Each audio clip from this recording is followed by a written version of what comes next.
let's jump into chapter 3 of research methods.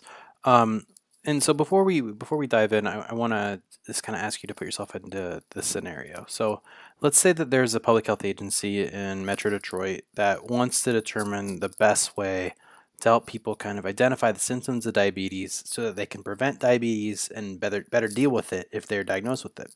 So let's say that this public health agency hires you to find out how best to get messages about diabetes to the public. So you figure that the best way to do this would be to run a 3 group experiment.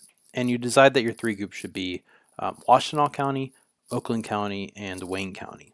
So you decide to give the people in Oakland County messages about diabetes through newspapers, through TV, through radio, so basically through mass media channels. People in Washtenaw County are going to get really intensive kind of face-to-face interpersonal communication about diabetes through neighborhood meetings and counseling and workplaces, and so workshops kind of that are face-to-face.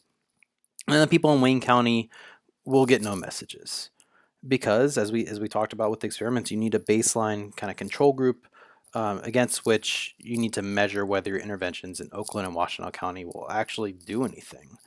And so, as a result of the study, in what you find out about Washtenaw County and even Oakland County, you can probably develop really effective communication programs for Metro Detroit. But are there any ethical implications for not providing people in Wayne County, which is probably on average a poorer county than either Oakland County or Washtenaw County?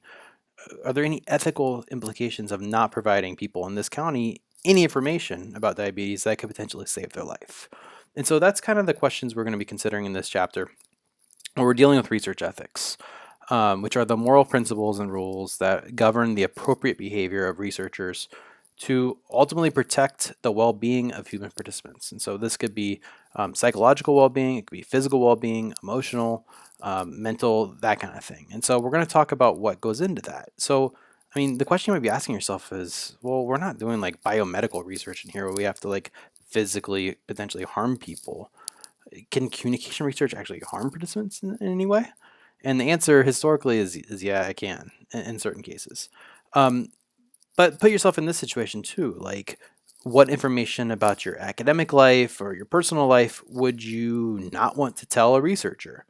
What if they told you that it would be kept confidential? Would maybe you knowing who the researcher is and the purpose of their research, would that maybe influence your answer in any way?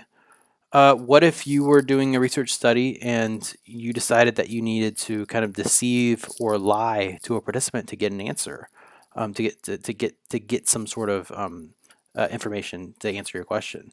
Is that ever justifiable? Is it justifiable to record people's behavior without their consent or without their permission?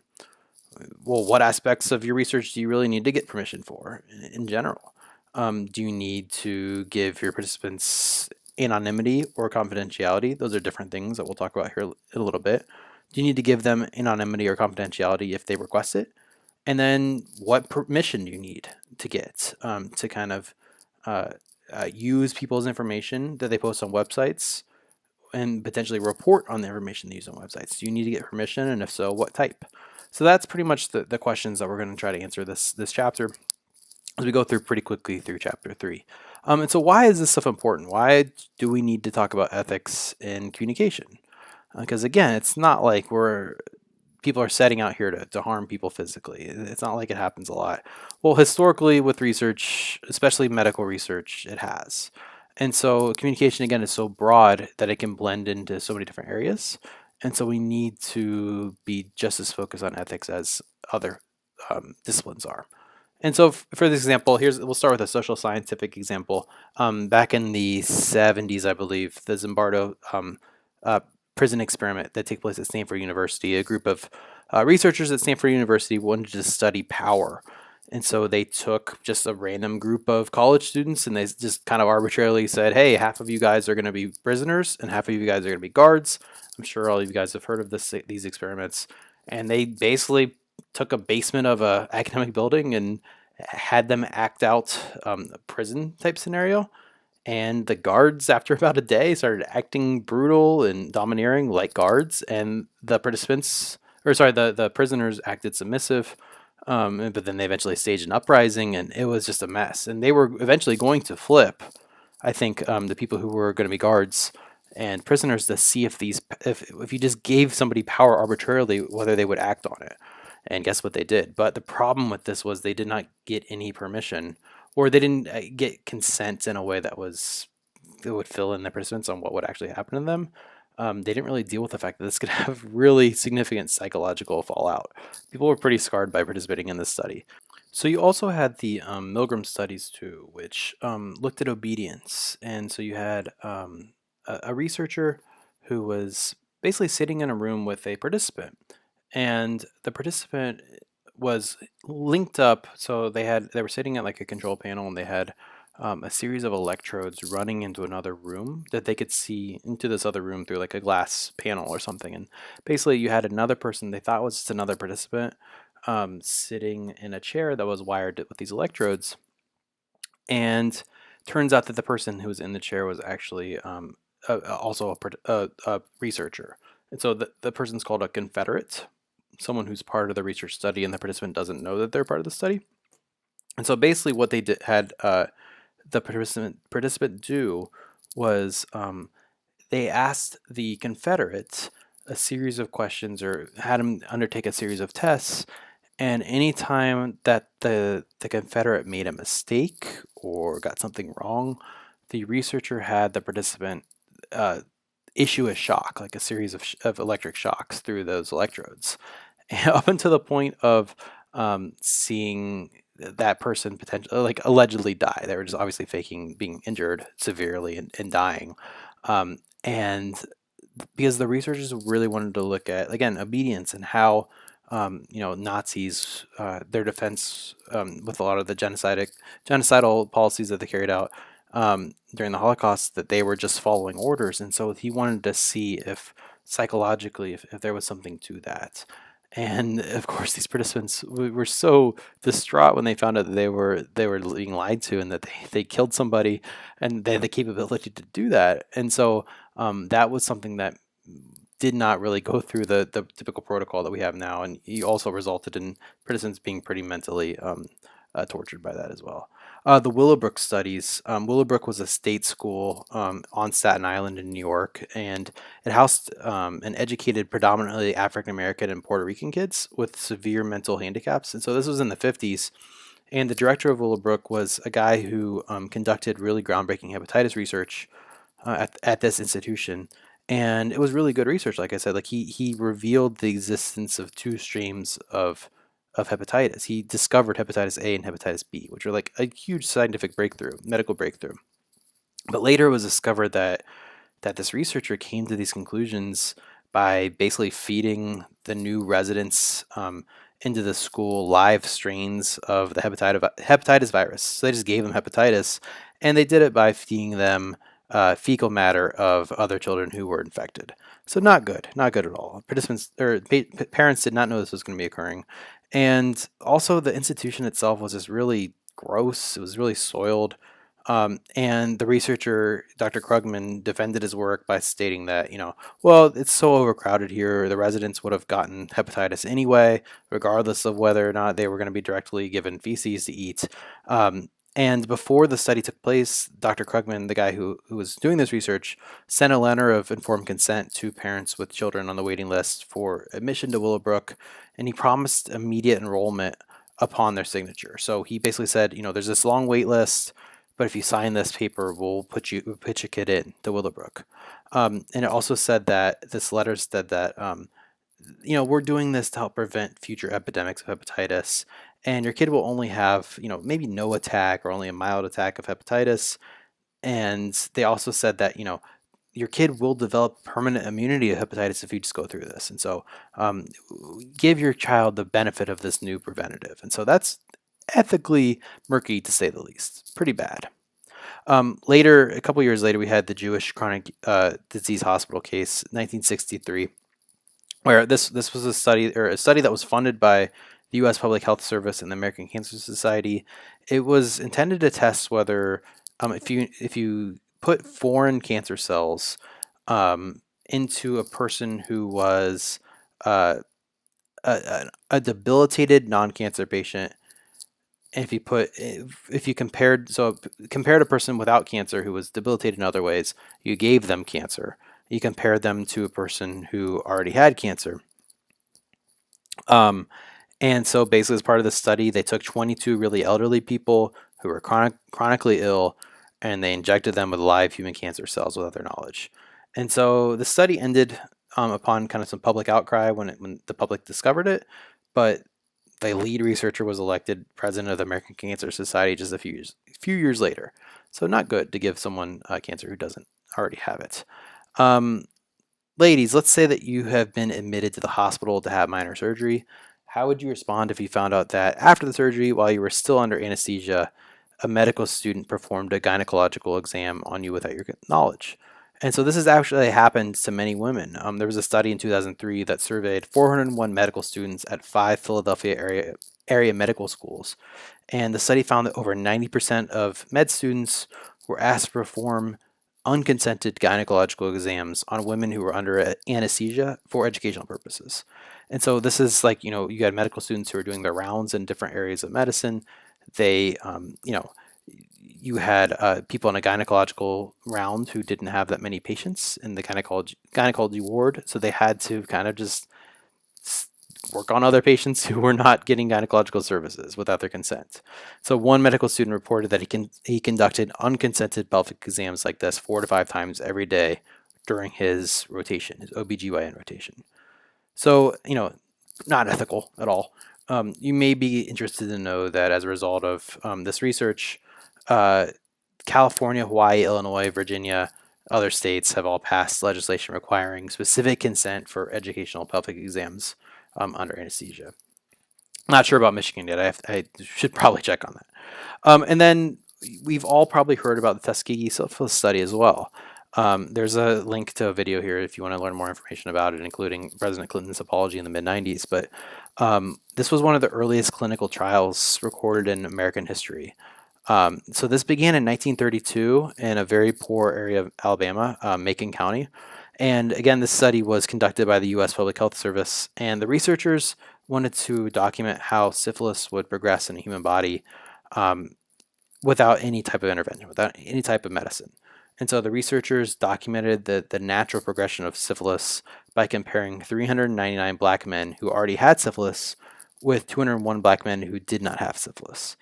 And so the men with syphilis were never told that they had the disease, and they weren't given any treatment, even though penicillin was discovered, 15 years after the study started. And the study went on for 40 years, and it only ended in 1972 when the press reportedly leaked information to the public.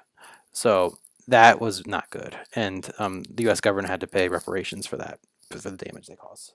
So yeah, so that's part of the reason why ethics is important to study with research. And so we can, when you're doing your study, you can take a number of different kind of classical ethical positions to ask yourself whether or not this would be something that is ethical to do.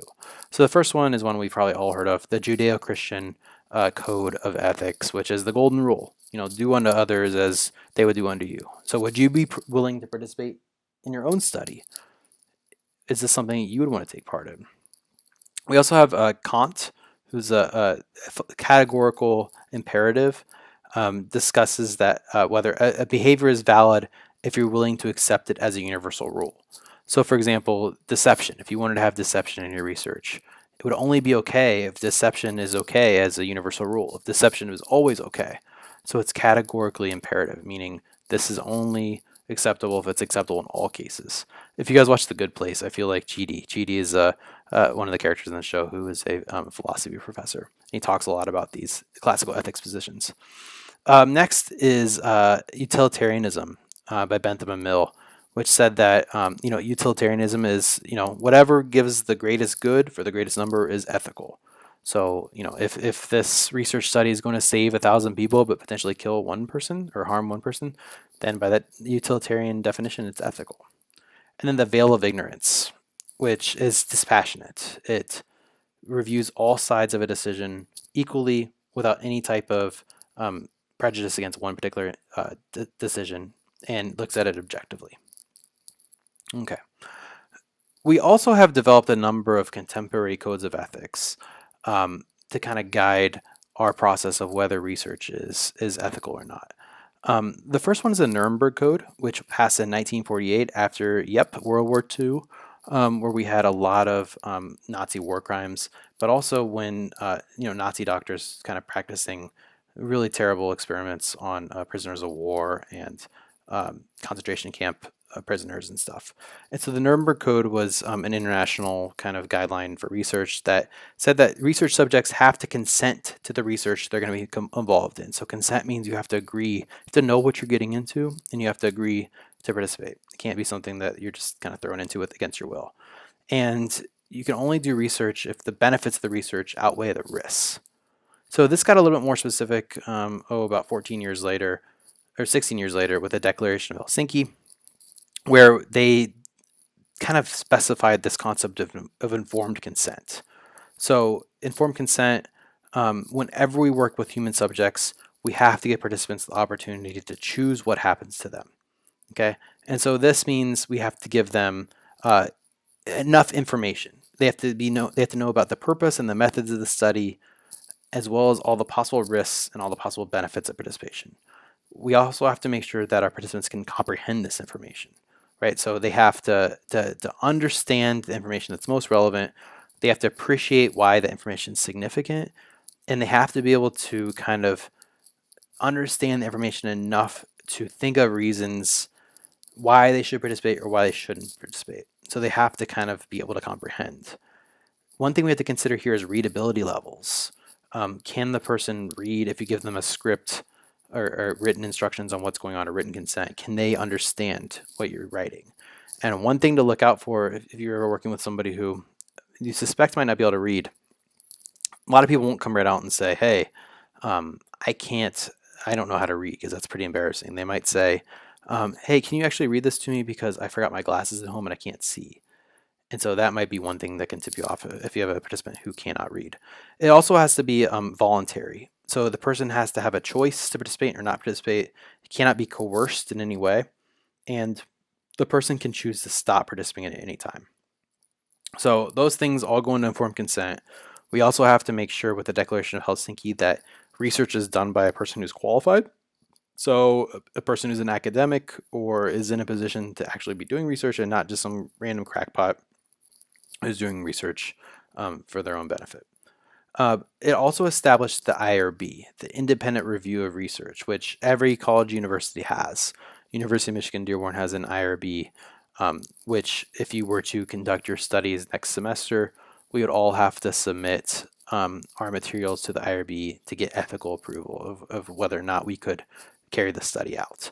So the IRB is a panel of other researchers, so like professors on campus are all in the IRB. They all are established to kind of review the research proposals to determine whether or not they're going to harm people. And then also with the Declaration of Helsinki, they said that the risks should not exceed the benefits of the study. So think about the potential risks of a communication study and the potential benefits of a communication study. Next, we have the Belmont Report in 1979, which will be probably the most important thing for you guys for the exam.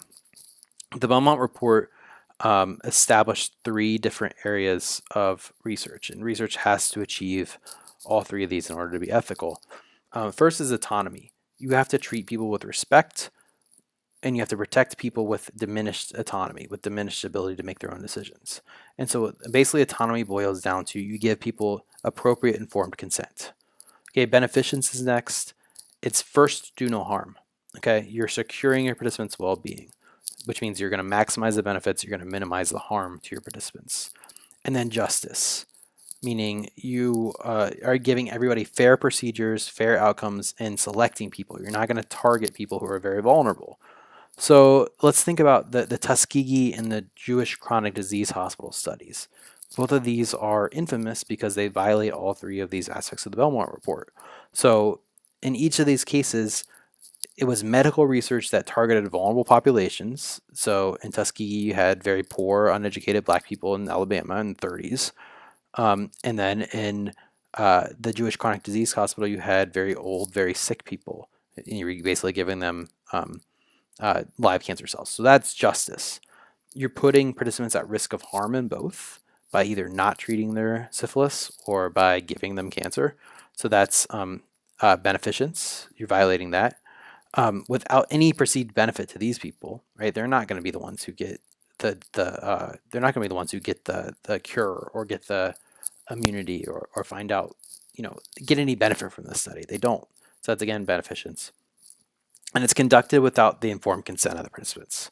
So it violates the respect for autonomy. All right, for your for your exam one, you're going to have to look at the Willowbrook Hospital and tell me how Willowbrook violates autonomy, beneficence, and justice. Okay. All right, a couple other things we have to keep in mind. So that is actually the setup of the Milgram study, if you could see. There you have the experimenter, you have the teacher, which is the participant who doesn't know that they're going to be shocking somebody. L is the learner or the confederate, the person who's pretending to be shocked every time they get something wrong. And again, the experimenter was kind of pressuring the teacher there, the participant, to shock the person whenever they got something wrong or made a mistake.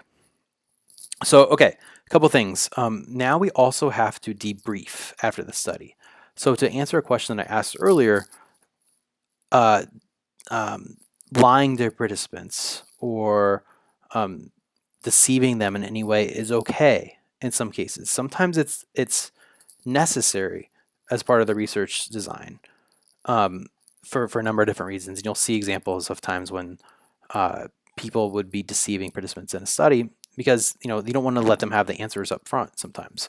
And so it's okay as long as you debrief, as long as you explain to the research participants after the study any deceptions involved, plus the results of the study. So again, you have to ask yourself, and the IRB will ask you whether or not the deception, whether the lying to your participants is going to mentally or emotionally harm them in any way. And if so, what are you going to do about it?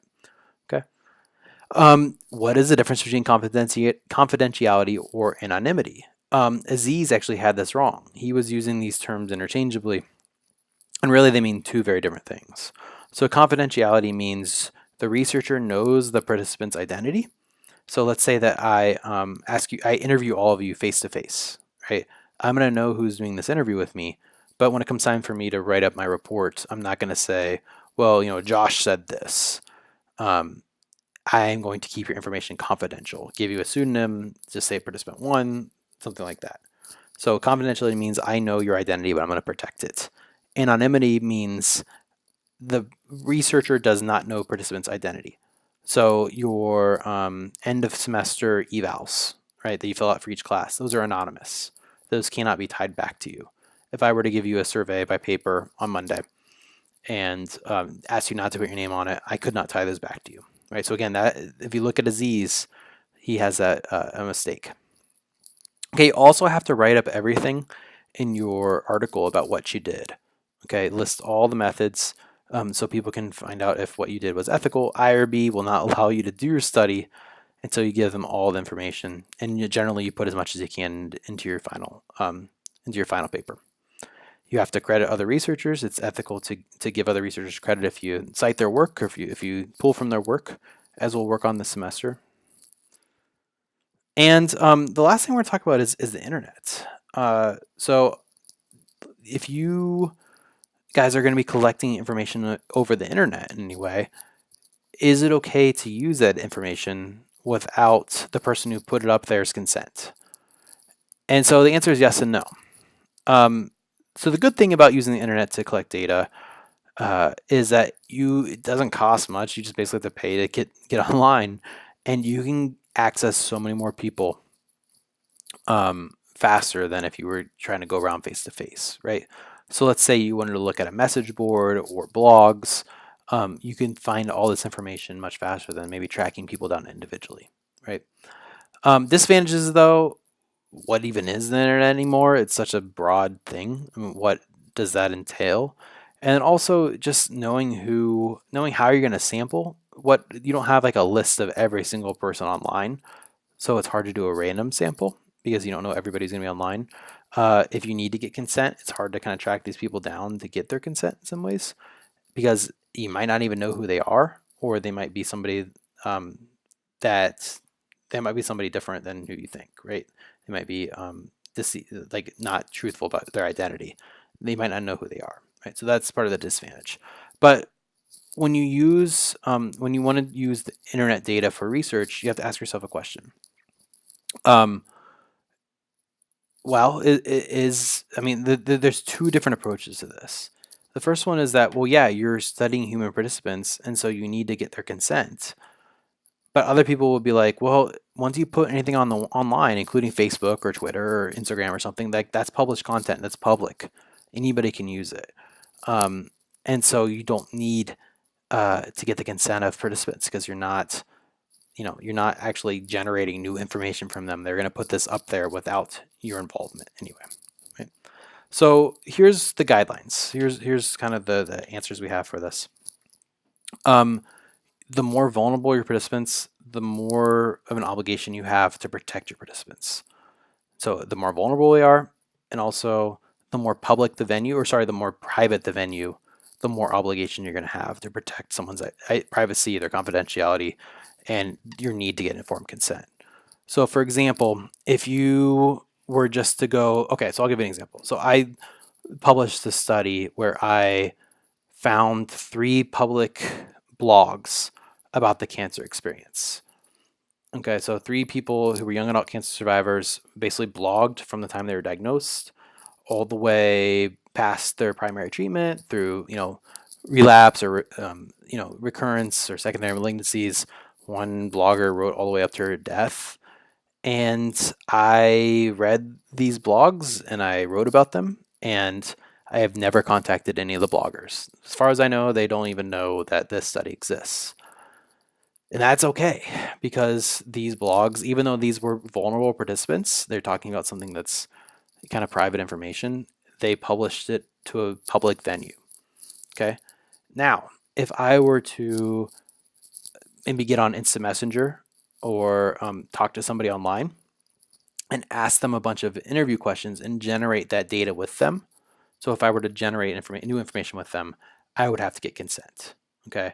But since these blogs were already pre-existing before me, I did not need to do it. Okay. Also, if I was maybe getting online to a private forum and the only way I can get on, or like a private Facebook group, and the only way I can get on is by lying about my identity, and I'm dealing with people who are dealing with some sort of vulnerable issue as well, and I'm lying about who I am, and I'm in a group that is very private, then that would be something I would need to get consent for as well. Okay, so again, consent is permission from the people to study them up front. So again, the things you need to know for internet research: how vulnerable are your participants and how public is the venue. Okay, Facebook, if people are posting to like a public group, that's fine. But if it's people posting to their own like pages that are already protected, okay, or Twitter or Instagram, if their pages are already protected, that's probably not okay. Okay, if their pages are open, then that's okay. So that's pretty much it for ethics. Let me know if you have any questions.